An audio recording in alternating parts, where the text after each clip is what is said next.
This video is long overdue, so I'm gonna talk about it. Number one, I think it is totally acceptable to want to lose weight or reduce your body size for merely body aesthetics, for the physical. I just don't want to look like this anymore. I know a lot of the things I'm gonna talk about today, the weight loss space has definitely it's done a number on a lot of us, especially with the widespread access to GLP-1s, semaglutide, Ozempic, okay? It is not explicitly a mystery that you get treated better the better you look. I think the body positivity movement made it seem or made it appear that everybody should just be accepted for the way they look and nobody should think about anything about looks. It's not that important. Everybody should just love the body the way it is. Of course you're gonna care what your body looks like. You are a human being with a body, and you also find a mate off first glance from your physical. Like you make a decision off of their physical right off the bat. Person here, I see them. Personality is looking pretty good from over here. I might just have to talk to them. Personality is looking pretty good from over here. As much as I would love for people to just be naturally attracted to my personality from afar, that is just not how the world works. I had to get real with myself. It was very clear the amount of opportunities, the amount of attention, the amount of access that I received just by reducing my body weight. So I think that is enough for people to know this is, okay, a factor in my life that I should actually be thinking about seriously, because this does affect how I exist out in society and in the world. Naturally, insecurities are going to occur. You're gonna see your body and there's gonna be things that you personally just don't like on it and you wanna change. And I don't think those are issues. I think those are things that are just implicit with being a human. You're not gonna be super ecstatic about everything. Obviously, you should want to change your body for health and to feel better inside. And obviously, if you have issues, that is a good way to do that as well. Some of us just don't want to look at what we're looking at anymore. And as long as you're being real with the expectations and the outcome of your body, and you're not trying to achieve someone else's body, right? Then I think it's fine. It's fine. I want to be a little more carved here. And I know my body can do that because I can tell from the shape of my body, you know? Number two is going to be, you are allowed to snack. There's going to be so many weight loss channels and so many things that are just like, you need to reduce your calories. You need to cut the snacking. Stop buying the snacks. You're trying to see some results. Be serious. Like, get rid of it. Baby, what? No. It's been years. And at this point, I feel comfortable enough to talk about losing weight and keeping it off. And I did both. Snacking, baby, both. I'm back on my journey and being more intentional with moving my body, eating healthy, putting the right things in to actually see some results. But snacking is always going to be a part of that. If you watch my latest What I Eat in a Day video, you see that I showed some healthy snacks. I was eating some peaches. I'll go in there, grab some blueberries. I'll grab strawberries. Yes, go ahead, grab berries and fruits and stuff like that. But if you are a person that's just like, oh, I don't want to snack on fruits, I just want to eat other stuff. There's so many other things that you can eat. As someone who did binge on the chips, as someone who binged on the cookies and the Pop-Tarts and all of the sweet goodies, okay? All of the things that for some reason your brain can't help but keep eating it. That's also a part of those foods, just so you know. Like, that isn't just you. Like, that's a part of eating chips and very high sugar, carbohydrate, processed foods. So just be mindful of the processed stuff. And if you're gonna eat processed stuff as like your meal, then don't eat the processed stuff as your snack. You know, I don't know, just like make it make sense. Always make this stuff make sense. And while I know I just said you're gonna have to do changes, you don't need to go and change your whole life in 5 minutes. Like I'm gonna tell you so many times, you need to just take your time. This is your life, and this is where you have complete control. So you can lose weight while snacking. You can keep the weight off while snacking. Swap it out for better options, because there are better options, and I know sometimes those better options suck. There are some options there that you actually like, and those are the ones you want to get.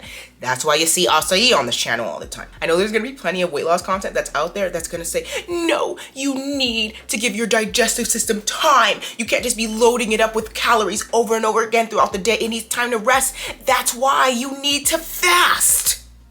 Number 3 is that fasting is not for everyone. This is perfect coming off of snacking, isn't it? Because I know intermittent fasting is all the craze right now. And there are so many health benefits for fasting. But that doesn't mean that it's for everybody.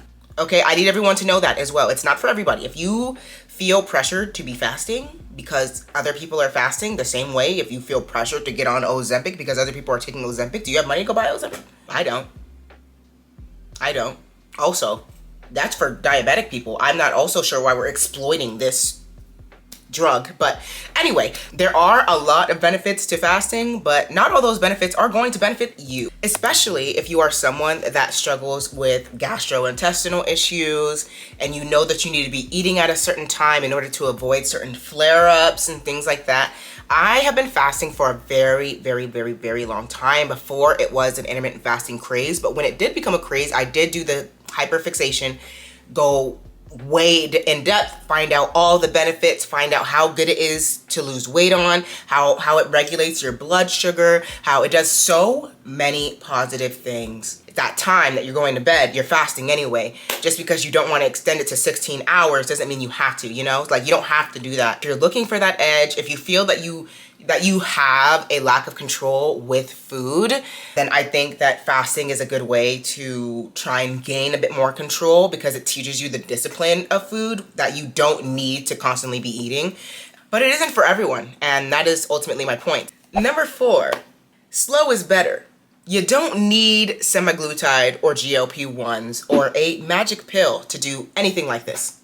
I think the main point of Ozempic is that it reduces your appetite. It makes you not want to eat as much, and therefore weight loss comes off like crazy because you're literally not eating. I think when you're going to be paying for something, you're gonna put that much more effort into the thing. A lot of people will say weight loss is really easy once they get started. It's just hard to maintain or keep it going. And that is just because you're doing it too fast. You're trying to make changes way too quickly when you've been set in your ways for the past 25 years.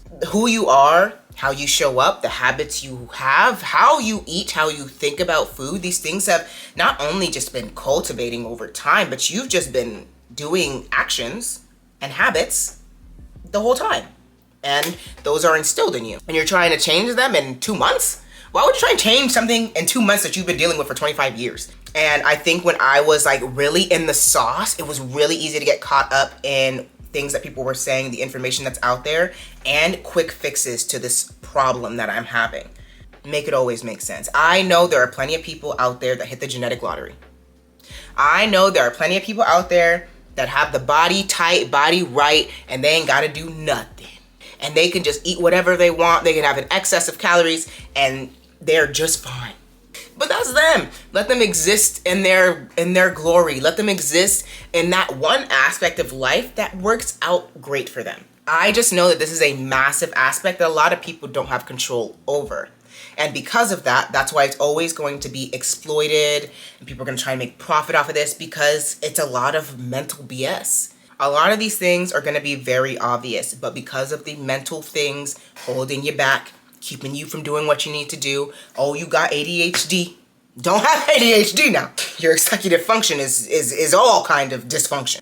The pacing of your life is better. Going on your own pace, on your own time is better. There's no need to rush. And if you want to do the challenge, if you want to do 75 hard because you know that will jumpstart you, then okay, fine. Do it. But just know this is a temporary thing, and I know I'm going to have to put work in after. I know I'm going to have to try and change my habits still. Like, no matter what, you're not getting away from it. So don't think that because you lost the weight and you did it through a diet or you did it through 75 hard, that weight isn't going to come back because you're just going to go revert right back to who you were right before 75 hard. Pace it, baby.